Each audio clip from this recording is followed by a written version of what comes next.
₹100 के इस कटर की मदद से किस तरह आप घर में बैठे ही ढेरों ढेर सब्जियां काट सकती हैं बिना किसी मेहनत के, बिना किसी मशक्क़त के, बिना किसी चॉपर के, बिना किसी ऐसे महंगे टूल के। आप इस तरह की डिफरेंट तरह की सब्जियां भी काट सकती हैं, फ्रूट भी काट सकती हैं। इनको डिज़ाइन दे के आप अपने टेबल को खूबसूरत बना सकती हैं, बच्चों को लंच में चीज़ें दे सकती हैं। तो आपने अब सिर्फ ₹100 में मार्केट से इस कटर को ले आना है और सब्जियां काट के अपनी ज़िंदगी को आसान बनाना है। माचिस की खाली डिब्बियों को फेंकने की बजाय इससे बनाए ये ज़बरदस्त सा ऑर्गेनाइज़र जो आपके ड्रेसिंग टेबल को खूबसूरत बनाएगा। किस तरह आप एक टोकरी की मदद से इस सर्दियों में ढेरों ढेर कपड़े रूम के अंदर या आप अगर धूप में भी फैलाना चाहें तो आसानी से फैला सकती हैं जगह कम होने की सूरत में। तवे के ऊपर से किस तरह आप कालों को उतार सकती हैं, सिर्फ चंद सेकंड लगेंगे और आपका तवा जो है चकाचक चमक उठेगा। इसके अलावा और भी बहुत ज़बरदस्त सी टिप्स हैं, तो इसके लिए आपने क्या करना है, वीडियो को फुल देखना है। बिस्मिल्लाहिर्रहमानिर्रहीम, अस्सलाम वालेकुम। मैं हूँ शाज़िया और आप देख रहे हैं शाज़िया वैस। आज की टिप नंबर 1 में शेयर करूँगी कि इस तरह के जो साशे होते हैं, कॉफ़ी के ले लें, चाय के ले लें, टी बैग ले लें या कोई भी दूसरे साशे लेस के हो सकते हैं, निम्को के भी हो सकते हैं, जिनको हम काटने के बाद ऊपर से अगर चीज़ अंदर होती है तो वैसे ही छोड़ देते हैं, जिसकी वजह से क्या होता है, गिरने की सूरत में वो चीज़ जो पैकेट के अंदर होता है, जो मटेरियल होता है, वो सारा ज़ाया हो जाता है। तो अब आपने क्या करना है, अगर आप चाहती हैं कि जो मटेरियल इसके अंदर है वो सेव रहे और जब आप दोबारा यूज़ करना चाहें तो आसानी से यूज़ कर सकें, तो आपने हेड के ऊपर से कुछ इस तरीके से इसको थोड़ा सा कट कर लेना है और कट करने के बाद इसको फोल्ड करना है। इसी पीस को आपने इसके ऊपर कुछ इस तरीके से लगा देना है। तो इससे क्या होगा कि ये लॉक हो जाएगा और गिरने की सूरत में खुलेगा नहीं और आप इसको दोबारा भी इस्तेमाल में ला सकती हैं। जैसे कि सर्दियाँ हैं, सर्दियों में हवा में बहुत ज़्यादा नमी होती है। अगर इस तरह चीज़ों को खुला छोड़ देंगे तो क्या नमी की वजह से ख़राब हो जाते हैं। तो अगर आप इस तरह इसको रैप कर लेंगी तो आपके लिए आसानी रहेगी और आपकी चीज़ भी ज़ाया नहीं होगी। टिप नंबर 2 में मैं शेयर करूँगी कि ड्रायर हो या हेयर स्ट्रेटनर हो या कोई भी इस तरह की चीज़ जो वायर की सूरत में होती है, तो अगर हम उसको किसी कैबिनेट में रखती हैं, इसी तरह रख दें तो उसकी वायर एक दूसरे के साथ उलझ जाती हैं। तो इसको सुलझाने का बेहतरीन तरीका ये है कि आपने वायर को कुछ इस तरीके से लगा देना है और बाकी इसके ऊपर जो वायर बच जाएगी उसको आपने लपेट देना है। इसी मेथड को फॉलो करते हुए आप बाकी तमाम वायर्स को भी इसके ऊपर लपेट लें और तमाम चीज़ों को एक जगह रखेंगी तो ये एक दूसरे के साथ उलझेंगी। लाजमी इस टिप को ट्राई करिएगा, अपनी फीडबैक से भी लाजमी आगाह कीजिएगा। इस टिप में मैं शेयर करूँगी कि किचन में जो मैच बॉक्स इस्तेमाल करते हैं, इस्तेमाल होने के बाद जब वो खाली हो जाती है हम फेंक देते हैं। अगर फेंकने की बजाय आप इन मैच बॉक्स को इस तरह डिकोर कर लें। ये मेरे पास 3 खाली मैच बॉक्स हैं।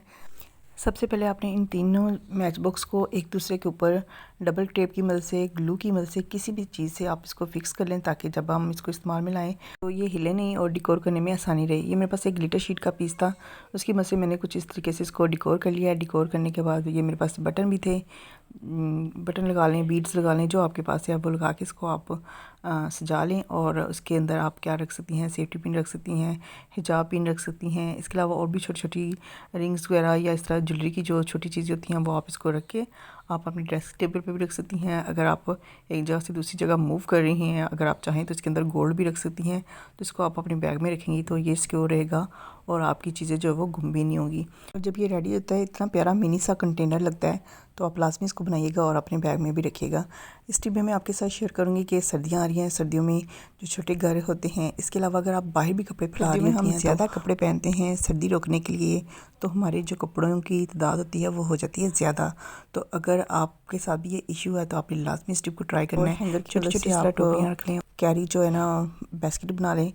अब ये मेरे पास टाई हैं, आप टाई भी ले सकती हैं, डोरी ले सकती हैं, कोई भी चीज़ जो आपके पास है आप वो लेके इसको आपने टाइट कर लेना है ताकि हैंगर जो है वो हिले नहीं और जब हम इसके अंदर कपड़े रखें तो हमें आसानी से कपड़ों को ड्राई कर सकें। तो ये आपने चारों साइड पे हैंगर को कुछ इस तरीके से लगा देना है। 2 हैंगर हैं और 4 इसकी नॉट लगेंगी, ठीक है। लगाने के बाद ये एक ज़बरदस्त, ये देखें बास्केट हमारे पास रेडी हो गई है।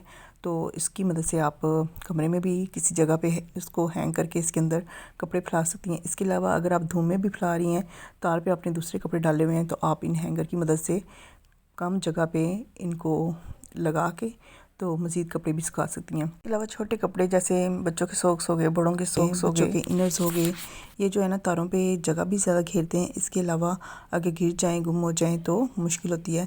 तो आप इस तरह बास्केट बना लें, इन छोटी छोटी चीज़ों को आप इनके अंदर फैला के खुश कर सकती हैं। इसके अलावा ये बास्केट इतनी प्यारी लगती हैं, आप किसी भी जगह पे, किसी भी तार पे या कोई भी थोड़ी सी कम जगह होना तो वहाँ पे इनको हैंग करके ज़्यादा से ज़्यादा इनके अंदर जो है ना कपड़े रख के इनको ड्राई कर सकती हैं। जब तक मैं इस बास्केट के अंदर कपड़ों को सेट करी, मेरी अपनी ऑडियंस से रिक्वेस्ट है कि अगर आप मेरे चैनल पे नए हैं और आपने मेरे चैनल को अभी तक सब्सक्राइब नहीं किया तो सब्सक्राइब करके बेल आइकन को लाजमी क्लिक कर दीजिएगा, ताकि आप भी मेरी फैमिली का हिस्सा बन सके और मेरे नोटिफिकेशन आपको आसानी से मिल जाए और आप इसी तरह नई नई चीज़ें सीखते रहें।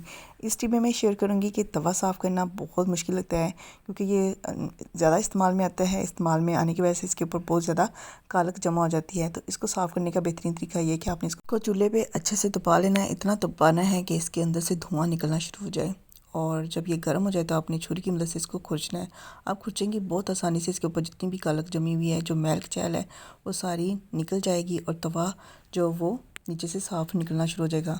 अब ये देखें, चंद सेकंड लगेंगे और तवा जो है चकाचक साफ़ सुथरा हो जाएगा। आप इसी तरह बैक पे भी तवे के जो कालक है उसको उतार सकती हैं। फ्रंट पे भी आप छुरी की मदद से गर्म करने के बाद इसको साफ़ कर लें। साफ़ करने के बाद जब ये इसके ऊपर से कालक उतर जाए तो आपने ख्याल करना है कि सिंक के अंदर इस कालक को नहीं जाने देना, वरना पाइप ब्लॉक भी हो सकता है। आपने इसको इकट्ठा कर लेना है और इकट्ठा करने के बाद इसको साइड पे कर देना है।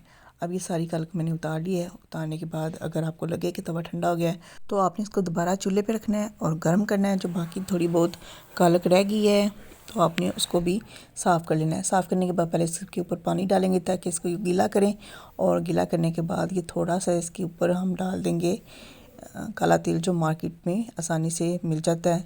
ला के रख लें और ये देखें कुछ इस तरीके का ये होता है, और ला के इसको रख लें। ये बहुत ज़बरदस्त चीज़ है। आपके बर्तन अगर काले जाते हैं तो उसको भी बहुत आसानी से ये साफ़ कर देगी। तवे को साफ़ करना हो, चूल्हे को साफ़ करना हो, यानी ये हर जगह पे इस्तेमाल में आ जाता है। आपने थोड़ा सा ये डालना है, 1 से 2 ड्रॉप। डालने के बाद आपने जो जाली वाली कुची है उसकी मदद से इसको रब करना है, ताकि मज़ीद जो थोड़ी बहुत इसके ऊपर कालक जमी हुई है वो भी इसकी मदद से हम साफ़ कर सकें। चंद सेकंड लगेंगे और आपका तवा जो है वो साफ़ सुथरा हो जाएगा और आप देखेंगी कि ये बिल्कुल नॉन स्टिकी बन जाएगा। आप जब काम करेंगी इसके ऊपर, कोई अंडा फ्राई करें या कोई भी चीज़ आप इसके ऊपर बनाएंगी तो रोटी तवे के ऊपर बिल्कुल नहीं चिपकेगी, क्योंकि जब तवा बहुत ज़्यादा ख़राब हो जाता है तो आप जो भी इसके ऊपर चीज़ बनाते हैं तो वो चिपकना शुरू हो जाती है। इसके अलावा रोटी बनाते हैं तो वो काली होना शुरू हो जाती है। तो अगर आप इस तरीके से साफ़ कर लिया करेंगी तवे को महीने में 1 दफ़ा या 2 दफ़ा, तो आपका जो तवा है वो साफ़ सुथरा हो जाएगा और आपकी रोटियां भी तवे के साथ नहीं चिपकेंगी। ये देखिए कितना ज़बरदस्त तवा हो गया है। लाजमी इस टिप को ट्राई करिएगा और अपनी फ़ीडबैक से भी लाजमी आगाह कीजिएगा। लास्ट टिप में मैं इस कटर का इस्तेमाल बताऊंगी। इतना ज़बरदस्त इसका इस्तेमाल है, और इसकी अगर प्राइस की बात करें, बजट फ्रेंडली है। सिर्फ 100 पीस में आपको मार्केट में आसानी से ये मिल जाएगा। किसी भी शॉप पे चले जाएं और उनको कहें कि हमें इस तरह का कटर चाहिए, वो आपको कटर दे देंगे और आप ले आएँ। इसका इस्तेमाल देखिए आप हैरान रह जाएंगी। सबसे पहले मैं आपको बताऊंगी इसकी टॉप वाली जो कटर है उसकी मदद से आप आलू को किस तरह पील कर सकती हैं। सिर्फ चंद सेकंड लगेंगे और आलू जो है वो बहुत ज़बरदस्त तरीके से आप पील कर सकती हैं। आलू को छिलते हुए आपने इस चीज़ का ख्याल रखना है कि कटर के ऊपर अगर आलू का छिलका फंस जाए तो वो ऊपर से छिलका नहीं उतारता, इसलिए आपने साथ साथ इसको साफ़ करते जाना है ताकि आप जल्दी से आलू को साफ़ कर सकें, आलू का छिलका उतार सकें। अब ये देखिए मैंने आलू को मुकम्मल तौर पे छील लिया है। अब थोड़ा बहुत जो इसके ऊपर छिलका रह गया उसको भी उतार दूँगी। तो उतारने के बाद आप जो आलू है, सब्ज़ियां हैं, बहुत सी ऐसी सब्ज़ियां होती हैं जिनके ऊपर छिलका होता है, जिनको हमने रिमूव करना होता है, तो आप इसकी मदद से, इस पीलर की मदद से आसानी से उनका छिलका रिमूव कर सकती हैं। जैसे गाजर हो गई, खीरा हो गया, और भी बहुत सी ऐसी सब्ज़ियां हैं जिनके हम छिलके उतारते हैं, तो वो छुरी की मदद से बहुत ज़्यादा टाइम लगता है। अगर आप छुरी की मदद से काटते हैं, अगर आप इस पीलर की मदद से काटेंगे तो बहुत आसानी से कट जाएंगी। तो अब ये देखिए मैंने चिप्स के लिए आलू को इस शेप में कट किया है और चंद सेकंड लगे हैं। आप इसको चिप्स के लिए, बच्चों के फ्राइज़ के लिए बना सकती हैं। और अब मैं इसका इस्तेमाल बताऊंगी कि इसको आप किस तरीके से इस्तेमाल में ला के जो डिज़ाइनिंग वाले फ्राइज़ होते हैं आप वो बना सकती हैं। ये आप सब्ज़ियां भी काट सकती हैं इसकी मदद से, फ्रूट्स भी काट सकती हैं। इसके अलावा जैसे खीरा वगैरह है उसको भी आप इस तरह डिज़ाइनिंग में कटिंग कर सकती हैं। ज़रूरी नहीं है कि आप इसे फ्राइज़ ही कट करें, आप इसे डिफरेंट तरह की सब्जियां और फ्रूट भी कट करके बच्चों को लंच बॉक्स में दे सकती हैं।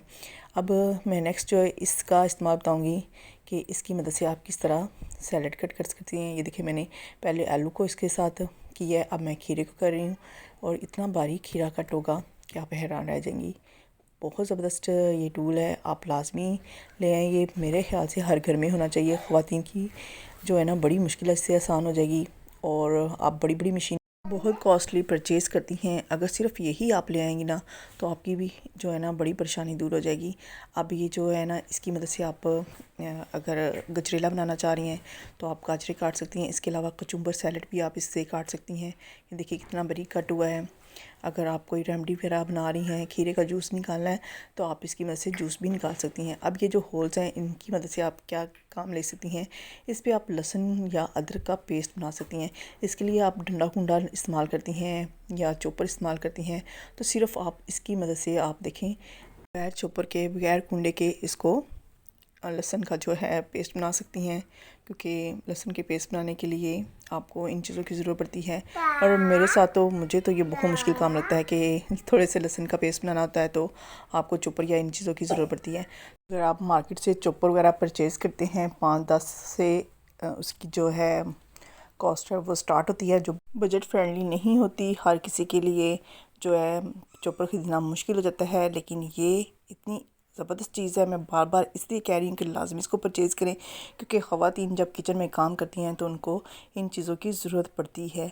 तो आप चॉपर के बगैर इससे ज़बरदस्त सी जो है ना काम ले सकती हैं। अपने किचन को, अपने टेबल को आप इससे डेकोर कर सकती हैं। लाजमी इसको ट्राई करिएगा और अपनी फ़ीडबैक से लाजमी आगाह भी कीजिएगा। मिलते हैं अगली वीडियो में नई टिप्स एंड ट्रिक्स के साथ।